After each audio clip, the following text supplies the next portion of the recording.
So how has Russia defeated these Western sanctions?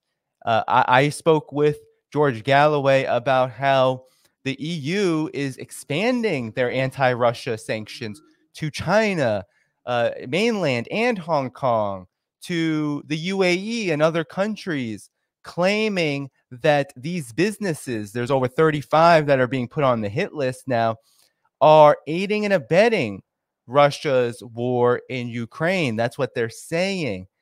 And you've seen possibly EU officials say that there's really nothing left in the tank. They've basically sanctioned Russia to the point of no return. There is no other area. There's no other sector of the economy. There's political sanctions, and those things have minimal effect on any kind of they have minimal effect on Russia in any way, really. So if they're out of economic sanctions, if they're exhausted in that area, then what are they to do? And they're going everywhere now. They're going to sanction even more.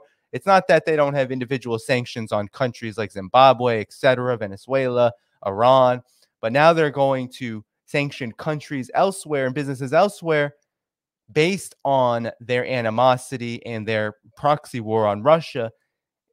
What do you think that's going to do? I don't know what the EU think it's going to do other than isolate and destroy the European Union's economy. But nonetheless, this is not about that. We're talking about how Russia was able to do this. And I want to pull up Scott Ritter. So Scott Ritter is in Russia right now. I'd have him on the program to talk about this. But he did a great 2-minute topic on the issue while in Russia. He's doing a book tour out there. We'll have to have him back on when he is back. But I want to play for you his 2-minute topic on this question because he does explain in quite concise terms how Russia has done this. So let's tune in. Sanctions. I'm on the first couple legs of a 20-plus day tour of Russia, and I'm just here to report right now that sanctions are working. That's just a straight up fact. Russia has transformed its economy into one that it's no longer needs the West, and in many cases no longer wants the West. The Russians have built industry incubators that are developing through research and development new concepts, new technologies, new business ideas, and they're actively seeking foreign investment, which they're getting. The growth of certain areas, Novosibirsk, by the way, is fivefold, sixfold, sevenfold more than what they were experienced back when they had relations with the West. And it's the case everywhere. In Irkutsk, where I'm at right now, the level of foreign investment, the level of prosperity is unimaginable if one considers that, A, this is a country at war, and B, this is a country with the most stringent economic sanctions ever imposed. So if I could send a signal, a communication to the Western leaders, cease and desist. This isn't working. It's not going to work. And all you're going to further do is separate yourself from Russia down the road. And by what I see, Russia's an economic power that the West very much wants to be a part of. The West should be invested in Russia. The West should be cooperating with Russia, but they're not. And as a result, they're paying the price. Russia's not. This has been my 2-minute topic. Remember, knowledge is power. So, I mean, industry incubator, that's exactly how I would describe it. And it's not a surprise why Russia, given its ability to do this, to incubate its industries, to be able to redirect them toward national interests, and also to be able to expand foreign direct investment beyond the collective West. It's no wonder why these sanctions aren't working, because Russia is not isolated. It's not alone. It has friends, China being perhaps the biggest, but we're talking about Iran in Russia scoring incredibly lucrative deals, right? Saudi Arabia and Russia working out how to balance the energy industry in their own interests. Russia and Africa. Russia has been able to expand its influence in Africa, not by telling African countries what to do, overthrowing their governments, but by providing tangible resources, including military resources, to fight off the scourge of terrorism, which, if you remember, by the way, is the product of the US's overthrow of Libya and destabilization of North Africa around 2011. And the Wagner Group of all forces has been a major contributor to stability in places like Mali and northern African countries. Now, also Russia, Latin America, Cuba, for example, I've covered on this show. Cuba and Russia have scored deals that have increased 3, 4, 5 times fold, and Russia has found ample interest in Russia's energy sector in Latin America, allowing it, and grain as well, and allowing these industries to find relief. So Russia is not alone. Russia is a leader in the de-dollarization phenomena. But there's a great article that I found that I want to share with you about how it was able to do this, how Russia was able to do this, because this is one of the least told stories in the Western mainstream media. You always hear sanctions, sanctions, sanctions. Sanctions are working. Sanctions are great. You even heard Janet Yellen say, well, yeah, maybe sanctions aren't good for the US dollar hegemony, US dollar's hegemony, but we have to balance security interests and we can do it smart. And if we do it smart, then it'll just hurt Russia. It won't hurt people. It won't hurt the overall economy. Well, all of that is foolish. It always hurts people. In this case, it's hurting the West way more than it's hurting Russia. In other cases, we've seen it really hurt countries like Iran and Venezuela, for example, where people die preventable deaths because of sanctions. But Russia is a different kind of foe, a different kind of target. And the United States miscalculated. And here, the West thought it would destroy Russia's economy with sanctions from hell, quote unquote. And here's why it failed. The hybrid economic war was supposed to bend Moscow to the will of the US and its allies, but it seems they overplayed their hand. And indeed, that's exactly what it is. It's overplaying your hand. The United States and the West did not have the capacity, one, to win this war in Ukraine militarily, and two, it didn't have the ability to exert economic dominance to win the war. And that was the big miscalculation. But Vladimir Putin reached for a familiar line of reassurance. Every cloud has a silver lining, as he commented on the slew of sanctions imposed by Moscow, by the West and its allies in recent years. They are, quote, a powerful step towards greater economic and financial sovereignty, which is crucial, end quote. So if your target, if the leader of a target country is saying sanctions are allowing us to become more financially independent, that kind of optimism should be a red flag that your sanctions are not working. That should just be number one in terms of your thought process.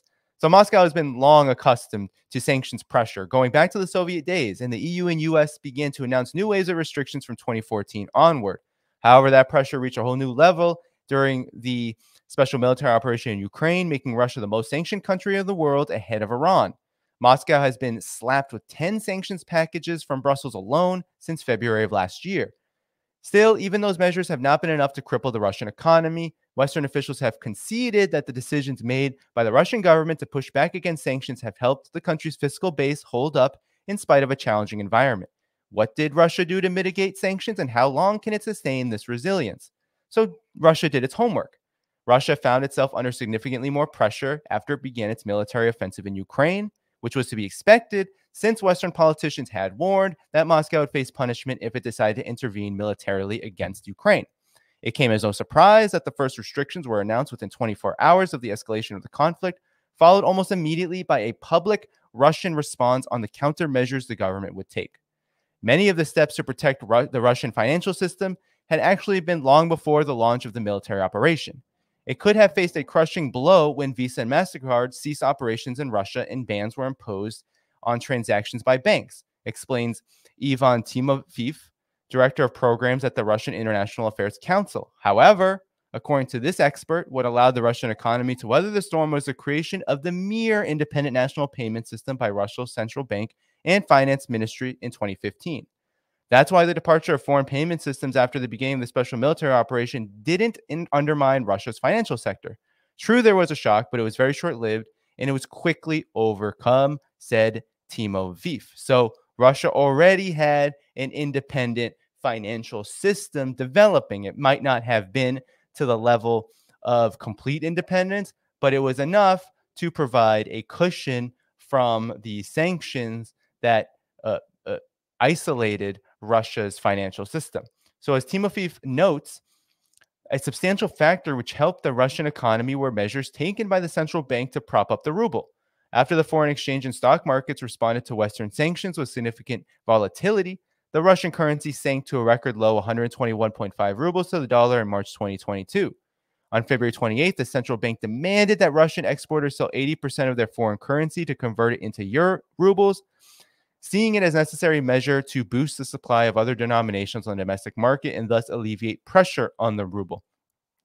Now, remember, the United States, through its collective West vassals, basically stole billions of Russian assets, of these dollar reserves.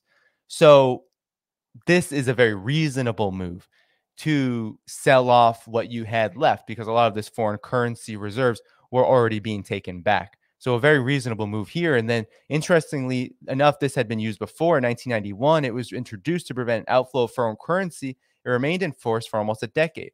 The previous peak occurred during the crisis of 98, and the mandatory currency sale requirements were hiked to 75%, a level that remained in place until 2001. It was gradually phased out before being completely repealed in spring 2006 as part of an effort to make the ruble freely convertible. In a push to prevent outflows, Putin also restricted the amount of cash that could be taken outside the country, imposing a limit of $10,000 per person or a foreign currency equivalent on March 2nd, which is very important because, mind you, whenever there's an economic crisis, especially in the global south, what often happens is that the collective West in the United States will try to encourage migration. And one of the big issues with encouraging migration, this happened in Vietnam, this happened in other countries, is that they may take everything they have with them, including in a lot of countries, especially where there might have been U.S. aligned forces. Russia probably had maybe a lesser problem with this, although for sure there are definitely Western oriented neoliberals inside of Russia. What they may do is take all of their money and take all of their assets out of the financial institutions and leave with it. So this is a very reasonable also imposition, a law to pass in order to prevent that, because that has devastating effects on the economy. Of course, it drains it not only of brains, right, of not only of the intellectual and labor capacity of a country, but also of straight up currency. So meanwhile, higher oil and natural gas prices coupled with declining imports last year resulted in an unprecedented deluge of foreign currency on the Russian domestic market, supporting the ruble and offsetting higher prices of imports now coming from other suppliers, according to Valery Mironov, Deputy Secretary of the Center for Development of the Higher School of Economics in Moscow. As a result, the dollar sank to a 7-year low to 50.1 rubles by June. A number of foreign exchange restrictions have been lifted as oil prices and natural gas exports have declined, which led to a weakening of the ruble in December. The exchange rate had dropped to 73.8 rubles to the dollar by the end of the year and is now level between 72 to 75 rubles. In January, the finance ministry entered the foreign exchange market to implement the fiscal rule and compensate for falling oil and gas budget revenues. The ministry does have funds in its coffers which provide a stable ruble in 2023. Some of the December and January demand for foreign currency had to do with temporary factors such as Russian businesses buying out foreign companies that were exiting the Russian market, Mironov explains. So business is everything, the rest is nothing. So on the day of the special military operation beginning, February 20, 2022, the Central Bank of Russia raised the key interest rate from 9.5 to 20% to leverage growing depreciation and inflation risks. Following that decision, banks began to raise interest rates on deposits and loans.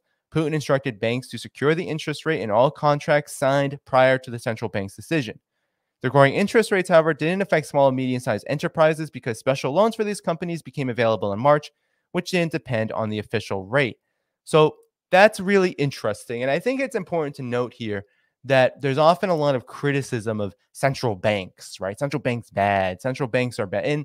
And look, a lot of central banks around the world, not least the Federal Reserve, are basically owned by Wall Street. They're basically owned by the big multinational banking sector, private banking sector, and they do operate as leeches of the real economy and as, of course, leeches of the state, right? To depreciate the state, to put it under austerity, and also to do whatever it takes to pad the profits of the banks. Here you see, though, when a government decides to take the reins and say, no, the central bank is going to wield its power to the benefit of a stable society and for the people. And that's exactly what is being described here. To raise interest rates to curb inflation, but provide small and medium-sized enterprises, and of course, all the people involved in them, with what they need through low-interest loans to ensure that these interest rates don't put them out of business and make it impossible for them to grow and for them to survive. And so that is what it means for a government and for maybe a central bank to be involved in the interests of the people rather than, of course, the corporations that often do control them, especially in the European Western world. So in August, the Prime Minister Mikhail Mishustin signed a decree on subsidized 4.5 and 3% loans for businesses restructuring or development. They involved a 3-year program, and loans can be taken up to 10 years. The priority recipients have been small and medium enterprises working in farming, logistics, and the hotel industry. SMEs could also adjust their payment plans during a period of up to 6 months. Since March 2022, tax offices have not filed bankruptcy lawsuits against companies that owe taxes and fees. The Russian government also extended a moratorium on scheduled inspections for small businesses. Exceptions were made in cases where the business activity in question could pose risk to the life and health of its citizens.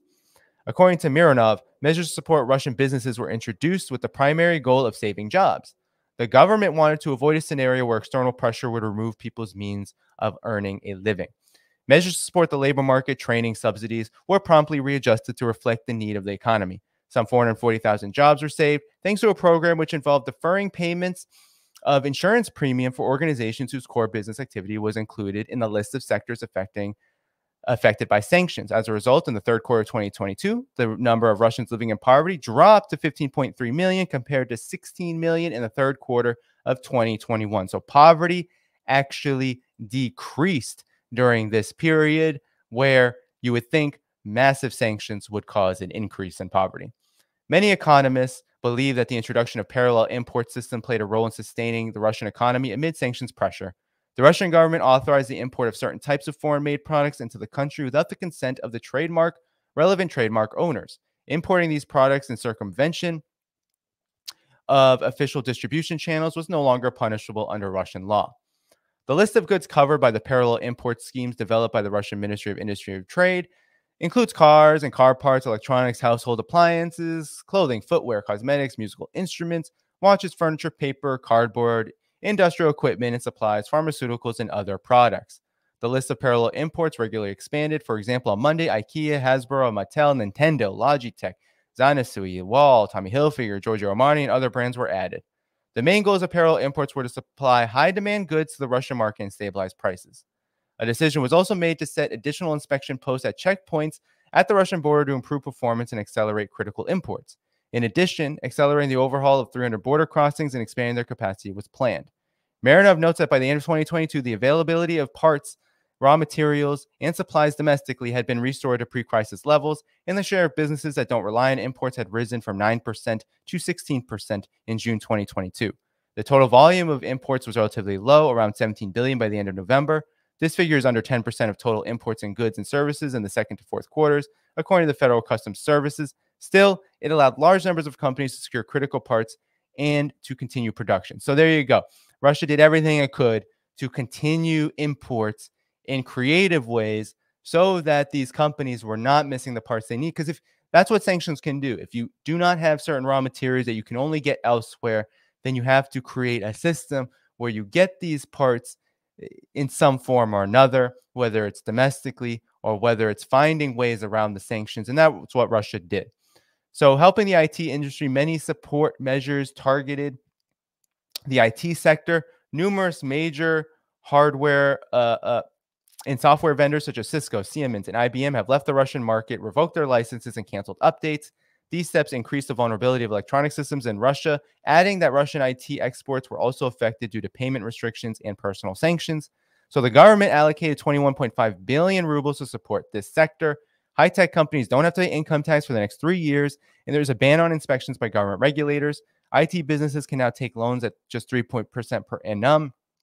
a move aimed at encouraging and facilitating the implementation of at least 75 digital transformation projects. The government also increased the maximum amount of grants provided for project implementation, and companies can now expect to cover 80% of project costs, with the figure rising to 100% for certain startup programs. With a total of 14 billion rubles earmarked for this purpose, the measure is aimed at boosting import substitution, reducing the negative effects of sanctions, and preventing brain drain. So there you go. Again, this is about the government of Russia coming to the aid of the economy in a way that protects its most important sectors. Russia is not trying to be simply a commodity exporter forever. All economies, whether they're capitalists, whether they're socialists, whatever they identify in terms of their economic system, a big goal, a common goal is to prosper, is to grow, and is to move from low value added goods to higher value added goods so that your economy prospers. It's very logical. It makes a lot of sense, right?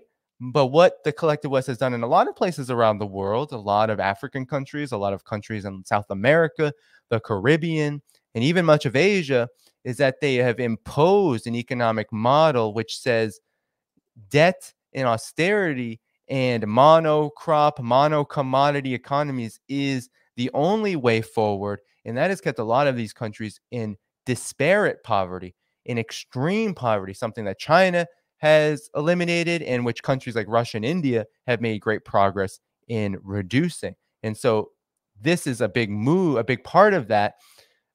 Russia being able to keep its tech industry, a burgeoning tech industry, not a huge tech industry, but a burgeoning one, from collapsing altogether, given that these sanctions are specifically targeting industries that no longer are investing in Russia. So, commenting on results of sanctions against Russia, John Kirby, coordinator for strategic communications at National Security Council in the White House, said that U.S. authorities will undoubtedly help limit the ability of Russia to equip its armed forces. It may take some time, and usually sanctions don't have an immediate effect. So again, this is about, there's going to be more sanctions. And I named off all the different sanctions that are going to continue, right? There's going to expand. They're now moving these anti-Russia sanctions abroad. It's getting really desperate. They're going beyond Russia, right? And you've heard for months, China, are they going to supply weapons to Russia? All of that was to build up this momentum toward now sanctioning countries who do business with Russia. So that's how they're going to try to isolate Russia. And this economics professor, Oleg Barabanov at the National Research University Higher School of Economics, says this: I believe it's too early to think it's all over because the negative impact of sanctions is likely to accumulate over time. The U.S. is probably expecting just that, reasoning that the longer the sanctions are applied, the more profound their effect will be. It's crucial for our government, Russia, to stick to the goal-oriented strategy and denounce any denial, i.e. the line of thinking that everything is business as usual and nothing has changed. Mobilizing the country's economy must be a government priority, not only for the sake of supporting the military operation, but also for Russia to be able to withstand sanctions, because if we give in to temptation to do nothing about it, it might well be the end of us. So the key to success, Team Aviv says, is maintaining economic stability. The priority areas to watch in this regard are efficient economic management, affecting investments, fighting corruption, upholding rule of law. Team Aviv agrees that international sanctions have had negative impact on the Russian economy. He believes, though, that Russia has been able to adapt to the pressure. I wouldn't assert the Russian economy will collapse because of sanctions. The powers of the West may surely go on to apply more sanctions to other sectors of our economy, such as the power sector and others, but there are certain red lines that will start creating problems for the West too if crossed. I believe, should we expect more sanctions, that we should expect more sanctions, but we will have time to adapt to them. And this article is written by Lydia Misnik, a Moscow-based reporter. So there you have it. It's a pretty comprehensive report. However, that report didn't tell the whole story necessarily. It's not the whole story. There's more to the story than what that article said. That article focused particularly on the domestic means, the domestic policies taken. And it's quite impressive. And we should all learn from this. We need to learn from how countries fight back against this unconventional warfare, this economic warfare that the United States is imposing all around the world. It's not just Russia, but now Russia is the most sanctioned country. And so it was always too simplistic, right? A lot of focus has been on the ruble and how the ruble is doing so well and how Western sanctions is just a failure. Well, that negates the Russia's successes. And it's harder to talk about Russia's successes. It is, because in the collective West, you'll often be attacked for that. You'll be attacked for saying anything good about Russia. But the fact of the matter is that Russia is doing a lot of good. It is making a lot of progress in the realm of becoming economically independent. And that's a very good thing. And I do not think that that was the intent of these sanctions. It was a development that the US and its collective West allies were too, I think, narrow-minded, too blinded by their imperial hubris, by their goal of regime change on Russia, to be able to understand and to be able to foreshadow. And that's a big factor in all of the developments that are occurring worldwide. The rise of multipolarity. The United States and the collective West could not foresee these seismic changes, the seismic waves that have blown over the world order. They could not foresee it. And part of the reason is that sanctions are part of this last gasp of a dying empire. The United States is the leader of this dying empire of Western hegemony. And it's dying precisely because these means that it has at its disposal, for example, sanctions, do not have the same effect that they once did. And that's because as the United States and the collective West have decided to try to bully and trample on smaller countries, weaker countries, countries much poorer because of horrific legacies of colonial plunder and imperial interventionism that have afflicted them. They thought that after the Soviet Union fell, that there was absolutely no way that these countries could find their way out of the destitution and misery that they have caused. Well, they had another thing coming to them when they decided that it was time to pay close attention to and target Russia and China. That these countries are too big, they're too rich, and they also are too intelligently led. They're too stable. They have governments that are too stable, that understand when they have to move. And we have to give credit to Vladimir Putin and Xi Jinping for being those kind of leaders. In Russia, of course, Vladimir Putin, I think his leadership takes on greater significance than even Xi Jinping's, because Xi Jinping has the Communist Party of China, nearly 100 million people in that, dedicated to the cause of socialism with Chinese characteristics and sovereignty. But Vladimir Putin, when he first came into office in the year 2000, he had a lot of work cut out for him. He had oligarchs that were plundering the country, were siphoning off assets to the West, were creating a dynamic where there was mass misery all across the country.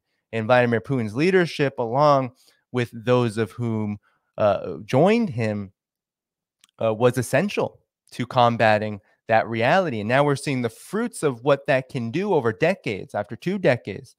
Being able to launch a special military operation and absorb the blows economically that would have on Russia is quite impressive. And it's only going, right, while the consequences of sanctions will only continue, because the sanctions will expand, they will continue. There's nothing on the horizon saying that Europe and the US are going to stop, right? They're not going to stop. They're going to continue to do this. And with that reality comes the fact that Russia will have to continue on this pressure. And I think one of the ways that we're going to see that pressure influence Russia is by accelerating the de-dollarization process. It's quite obvious that they are in the vanguard of this trend, and that it is existential for them, in the sense that if they do not build very robust connections, integrate their economy with the economies of the rising BRICS countries and countries in the global south, then Russia will eventually run into big trouble as the collective West continues to isolate it from them, right? It continues to isolate Russia from the collective West.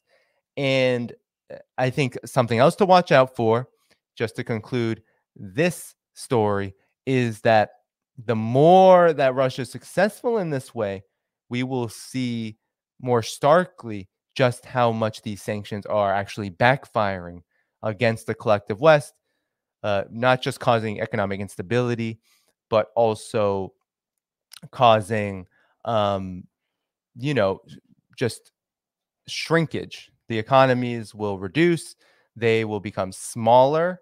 They will also, that's already been happening even before the Russia sanctions. The G7 is now smaller than the BRICS countries in share of world GDP.